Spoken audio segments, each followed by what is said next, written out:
All right, well, looks like we've got a good amount of people on here. I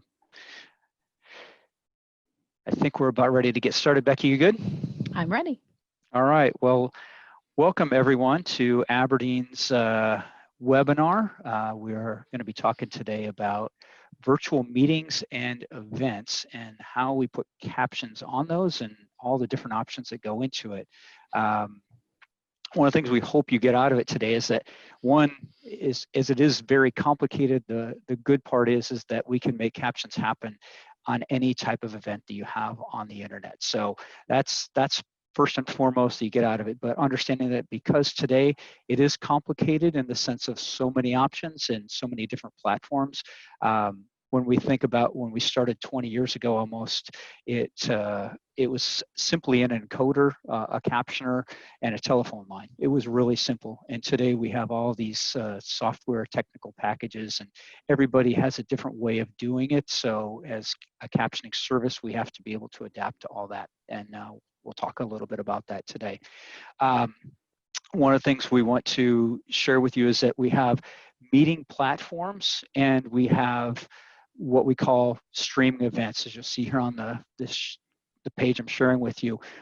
Becky's going to talk about that today, and this is a good time to introduce Becky.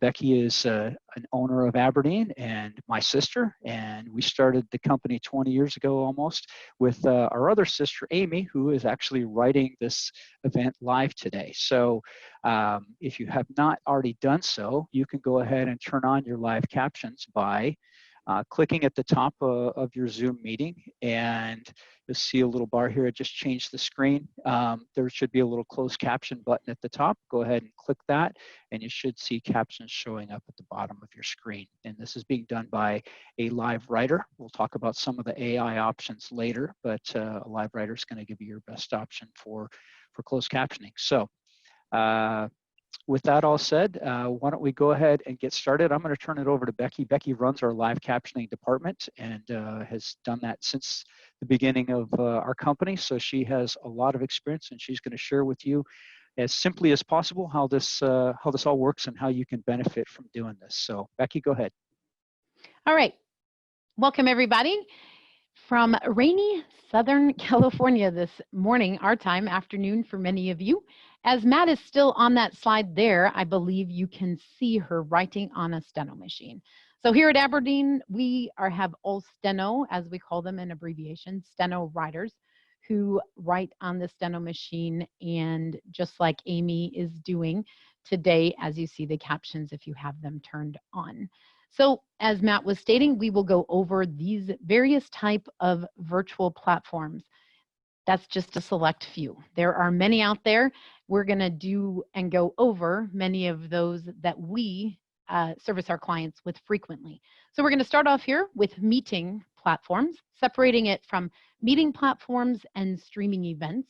So looking here at the meeting platforms, as we're doing today, you can see in Zoom that the green check mark, or the white check mark, green circle, is our preferred way to write into Zoom, is the direct integration. So simply put, there are just a couple things that your host of the meeting and us as a captioning company have to do to configure that. And in Zoom, it's called an API token, which in essence is just giving us a link. We put it into our software, and you, in the end, see captions at the bottom. If you have them turned on, you can see they may not look as clean as far as aesthetic of returning and only having one sentence on screen, many things, but it works. So that is our preferred way. Looking at, if you want to switch over to the Zoom meeting slide there, Matt, I think it's pretty much a duplication of what you saw earlier. But as you can see, the user just has to click on that closed caption button, can show them at the bottom. There's also an option for them to be able to see a time-coded script and then actually save that script after the event. Then clicking over to Adobe Connect, again, our preferred way for Adobe is the integrated version that the software company has created in that software platform. And in Adobe, it's called a pod. So this is the pod that's brought forward here. And again, it's a slight configuration between us, the captioning company, and the host of the meeting that happens prior to the meeting start, before the meeting gets started. Going back to the meeting platform outline there, great. You can also see Blackboard Collaborative. They have a way that you just write directly into Blackboard. WebEx GoToMeeting, you can use a Streamcast option, which we'll be showing you at the end of the webinar. And then the in-person event, you can use a URL or web page. So that is simply used from, you would get a URL, and the individual or individuals who want to be a part of the meeting would just go to that on their smart device, their computer, and they would be able to see the captions that way. So just as a whole with this, captions in general reach about 20% of the population. So they'll reach the whole population, but about 20% consistently use the captions. So it's an amazing thing, very simple thing to add to any meeting that you do to be able to reach the entire audience. So here, again, the green circles are our preferred way, but you can also use the caption URL, the Streamcast application, in all of these meeting platforms to attain captions to the end user. So I'm going to toss it back over to Matt there, and he's going to explain some automated captions. All right, so you may have noticed, to flip back to the screen again, we're missing a couple of the big meeting platforms, which are Teams, Google Meet, which a lot of people are using today. Well, unfortunately, neither one of those platforms have a option to integrate captions whatsoever. We'll be able to use these other ones we're going to show you in the future, but because they don't have any way to integrate captions on top of it, both of them have options for AI captions, and Google Meet has had it for a little while, and Teams just rolled this out this last week. So here is a video of a meeting that Ryan and I were doing the other day and showing how it works. This box here is a blow up of what's down below. So let me move my cursor. So you can see the captions on the lower side of Teams. This is us taking a phone video of actually our screen doing it. That's why it's moving. But it does a pretty good job, but they're like any AI, you're not going to get anywhere near the quality that you're going to get with a live captioner. We've been doing a lot of research and a lot of work on the AI side of things, and most AI options are at the best 90 to 95% accurate, which that sounds good until you have to read something completely that is AI and you miss it. Now, where there is a little bit of a benefit is if you have a microphone, a clean microphone, and speaking slowly and consistently. Those of you that done your phone, you realize like, wow, it's pretty good. And that is one of the benefits here with Teams or with Google Meet, that they do a pretty good job. So if you have Teams, use Google Meet. Both of those are options that you can turn on inside of those programs, and the AI portion costs you nothing if you have those services, and it's a great way to be able to do it within your team and to make it happen. So wanted to make that aware and everybody to understand that those are some options that we can do today. So Becky, why don't you go ahead and you can take over now. Everybody, if you are having questions as we're going along, there is a question session that you can go ahead and ask questions. We're going to have time at the end for Q&A.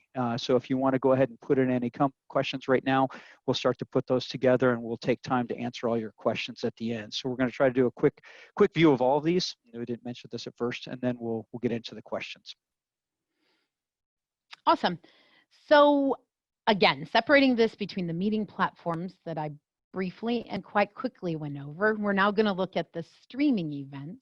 And I think I just want to add, as Matt briefly spoke about at the beginning, that all of this, between the meeting platforms, the streaming events, it's pretty complex in the way that you can coordinate this perhaps with, as you can see here, a physical encoder you may already have in-house, or a virtual encoder. And when I say encoder, I'm referencing a caption encoder.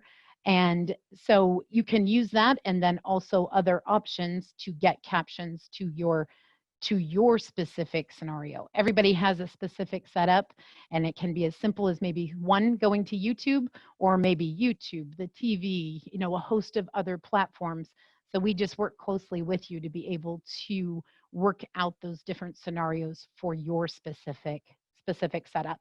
So moving into streaming events here, as you can see that you can use the caption URL and the Streamcast application for any of them. But I'm going to hit here our most, again, preferred ways to be able to put captions in these different streaming platforms. So for starters, YouTube.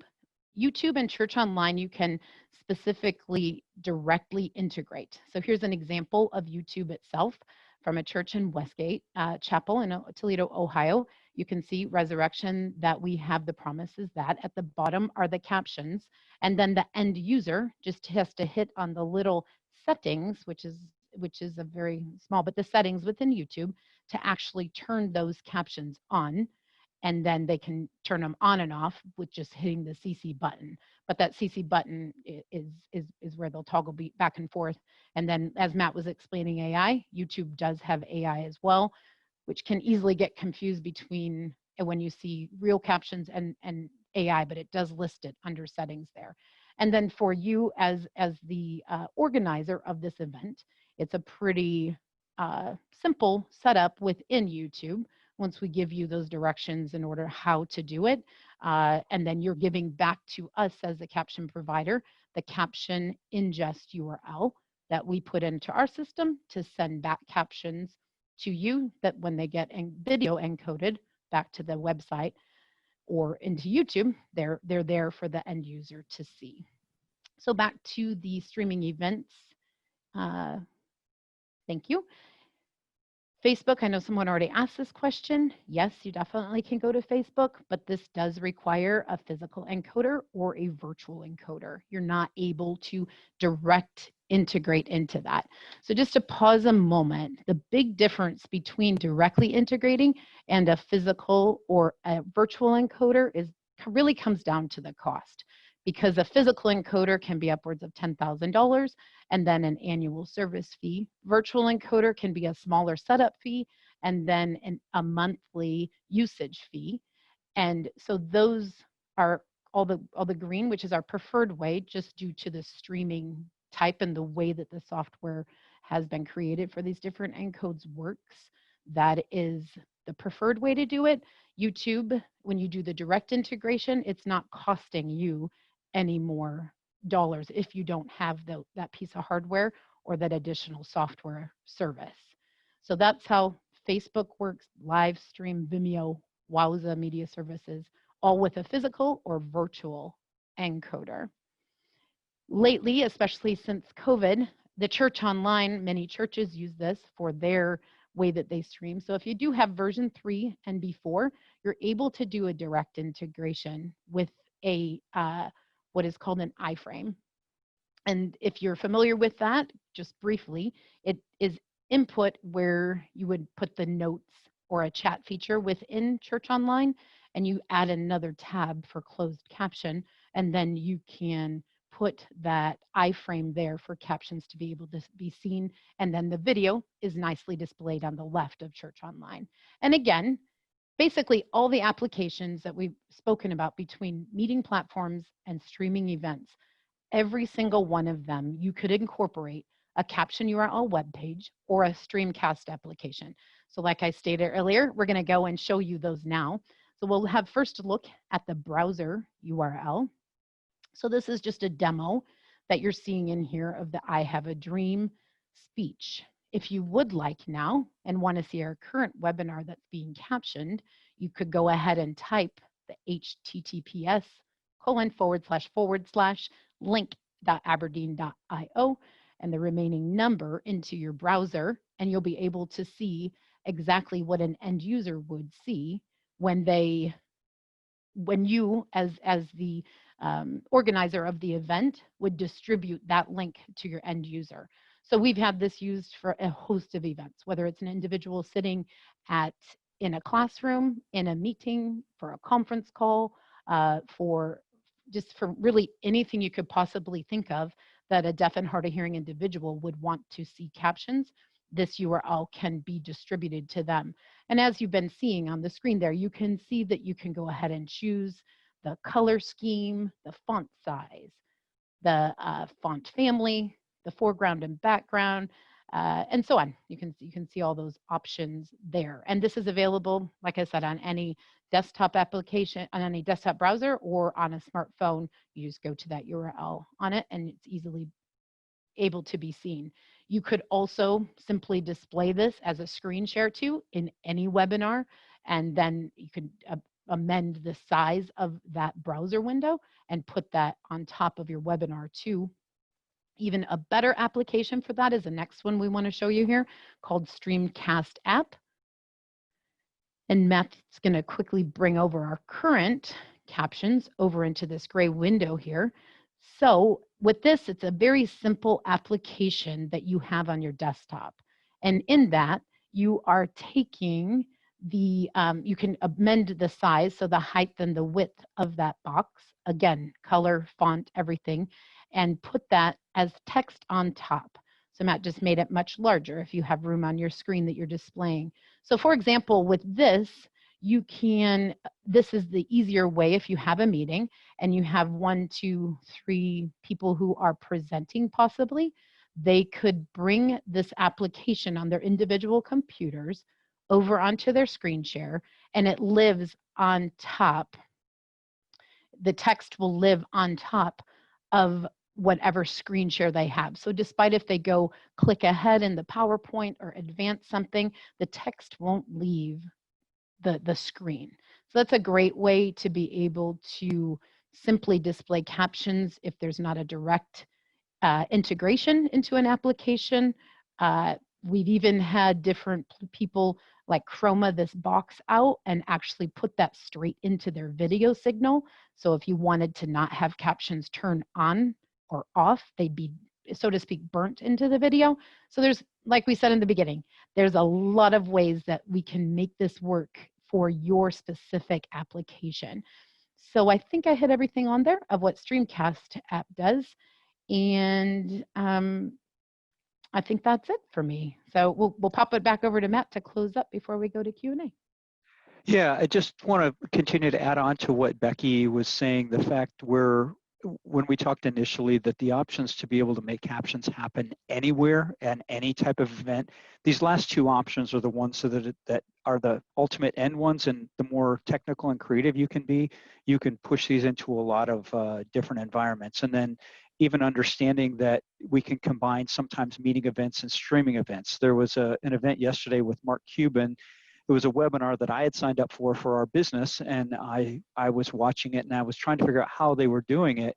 And it turns out they had it embedded in their website, and it turned out it was a Zoom meeting, but they were then streaming their Zoom meeting to live stream through IBM and so forth. And I had clicked on it, I said, hey, we have captions on here. I said, this is kind of cool that we have captions. So I watched the whole event with captions, and I came back and told Becky, I said, hey, they have this on there. Well, it turned out that we were doing the captions. So it was kind of a funny, good moment for me to go, oh, they were pretty good captions too, by the way. So I was kind of excited to see that. But those, there's a lot of different ways to do this. And I think that's what we wanted to share with you today, is just that you've got to see a little bit here. This was intended to be a quick peek into this. And we'd invite you to reach out to anybody, to us or to anyone in our company, where we can walk through what a solution might be. And that's what our company does, is we really take all of these different platforms, these different services, and try to combine them to make the best solution for you as an end user, to say, how do I get these words out? How do I make this more accessible to people? Captioning has become kind of a standard today, where it wasn't 20 years ago. Today, most everything has captions on it, so people are looking for it in a way to be able to interact with your events or your meetings. So yeah, please reach out. We love to provide solutions. We love to try to figure things out. That's one of our core values as far as a company, and we're excited that you were able to join us today. But I think that's all I have, unless anything you want to add any more, Becky. I think that's it. I think Ryan's popped over, and thank you, Ryan. He's coordinating this whole webinar on the back end. but has sent us over some questions here. So I think we've answered in full. Is And leave Facebook these up here. is Facebook Live caption friendly? If you want me to answer that question in full, no, it's not exactly caption friendly because there's not a way for us to direct integrate. So again, you would have to have a live caption encoder or the virtual encoder in order to make that happen. Or like Matt said, be creative and you could display open captions for everybody to be able to see it. You want to pick up the next one there, Matt, perhaps? The Zoom meeting. Uh-huh. Yeah, question is, my company is considering using a Zoom, Skype, Meet, Teams platform to make a show for broadcast TV. Can your caption services provide us with a broadcast TV caption file? Yeah, and actually what's interesting, because you asked this, we have clients right now with this whole COVID event right now that basically took their Teams meeting and they broadcast their Teams meeting live. So they do a Teams meeting, and you could do this with pretty much any meeting, and you could take your computer. You've got the technical people that take that out and take that right to a broadcast feed. And then once it's a broadcast feed, we can put captions on it, whether that's a post-production file and you want to use it for the future, or if you're doing it live. So that's, again, where things get even more complicated. You're like, oh, you're doing closed captions with a captioning encoder with a Teams meeting.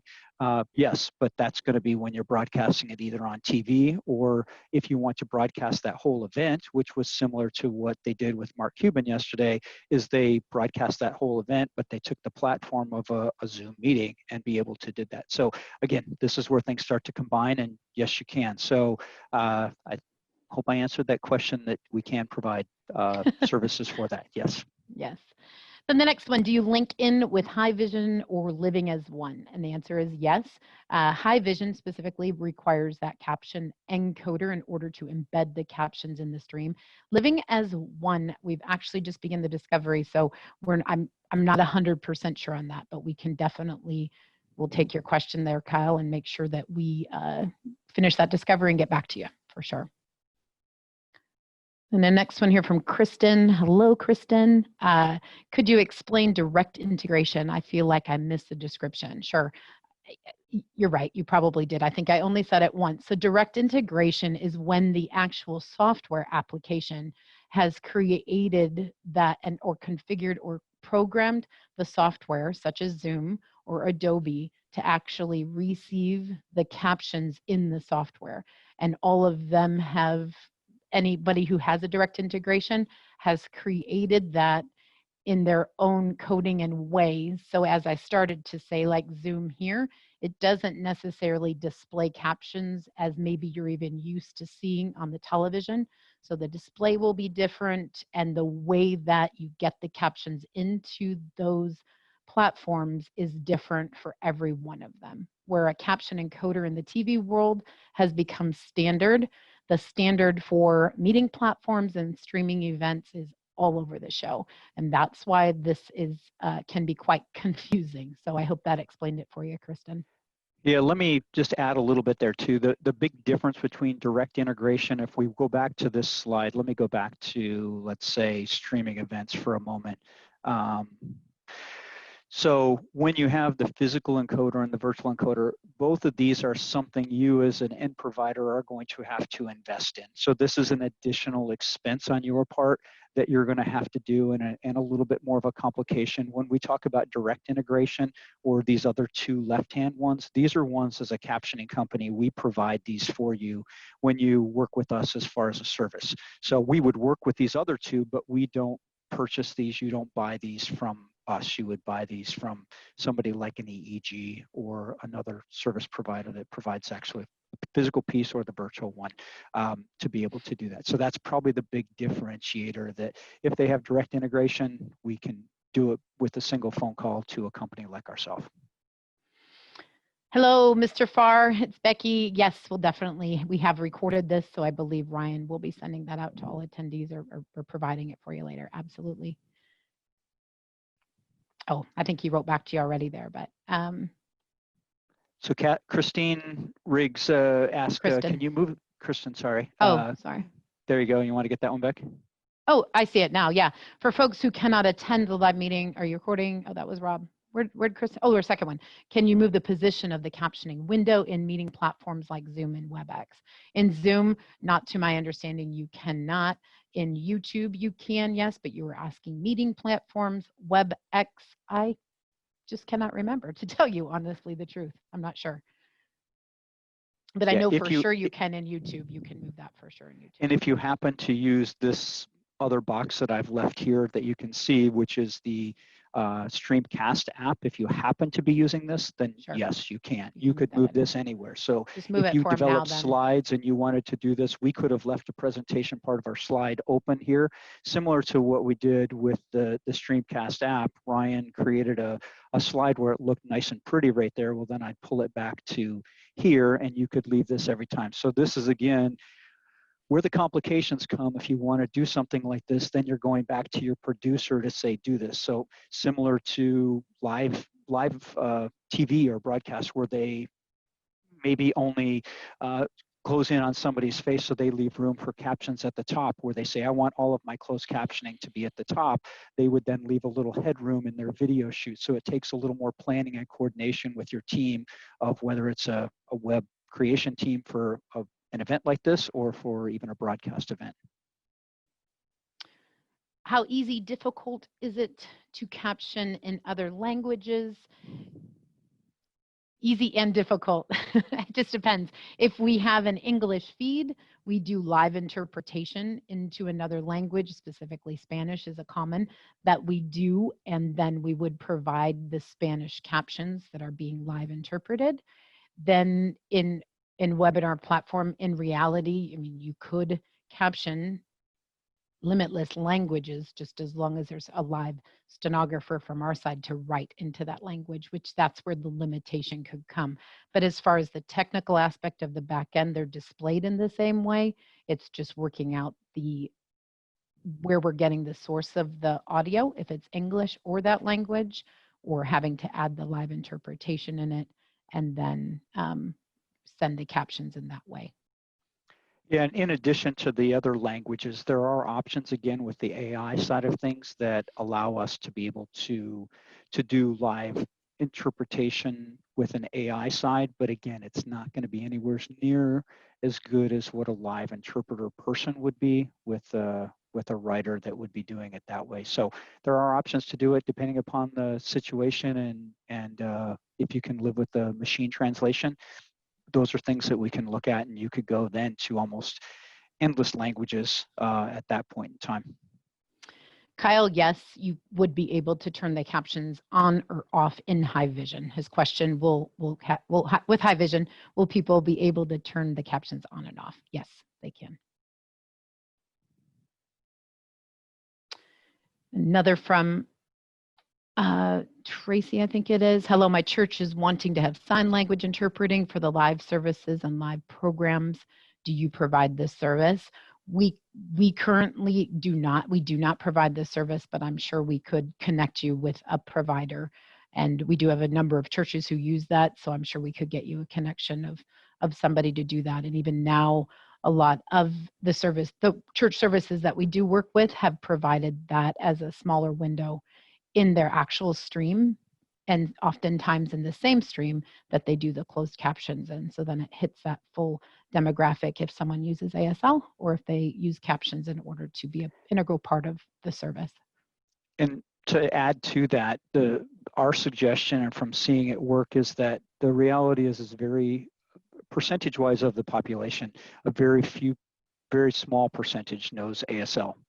It's an important piece, but if you as a church or an organization, the first step should be to do captioning, because nearly everybody can read and they would get a better benefit from investing in captioning first and then moving to ASL as an additional option for providing services. And then can you give a real quick summary of the Zoom meeting closed caption integration? Can we use that for city council meetings? You can, if the city council meeting it's not a closed caption feed for TV. So if it's a city council meeting being just put on the web page and you want to have Zoom as that is your meeting platform, yes, you could. So again, it's called, you have to actually choose closed caption in the setup of the Zoom meeting. And then from there, once the event is live, and only once the event is live, and that could be live as panelists, so not open to the public, but just for panelists to see, then from that point, you go to the CC button as the host, and you can grab the API caption token, as Zoom calls it. It's a very long URL, and then you would send that back to us as a captioning company. We put that into our software, and then that allows you to see the captions as you're currently seeing today on the Zoom webinar here. So yes, to answer your question, definitely you could use those. From Angie there, Matt, you want to take that one? Yeah, to your knowledge, does the Church Online only permit direct integration through iframe, or are you able to send captions via a URL? So as far as we know right now, and this is only a single version of Church Online, that they have that iframe option within it. Otherwise, we do have the URL that is there, but again, what that means is that whoever is watching the event, and assuming it's a live event, this isn't the URL option like similar to what we're showing now, or if we go back to the browser URL here, we'll click back to that page on the screen. I'll take the other captions off.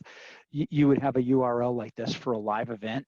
You could use this URL for anyone to be able to do, and I can hit play just to give you again what it looks like, a demo, or you could go to our event here. You could see specifically today, if you type this URL again, and up here that I'm circling with my cursor, you can see our event today, and then you can play with this yourself, just like this demo is. You can go do this and see how you could change this. You could use this for a live event and tell people that are watching Church Online and put in a little URL over there and tell them to go there and click on it. Now, the only challenge with that is the timing. And this is where we haven't talked a lot today. This is kind of a back end piece.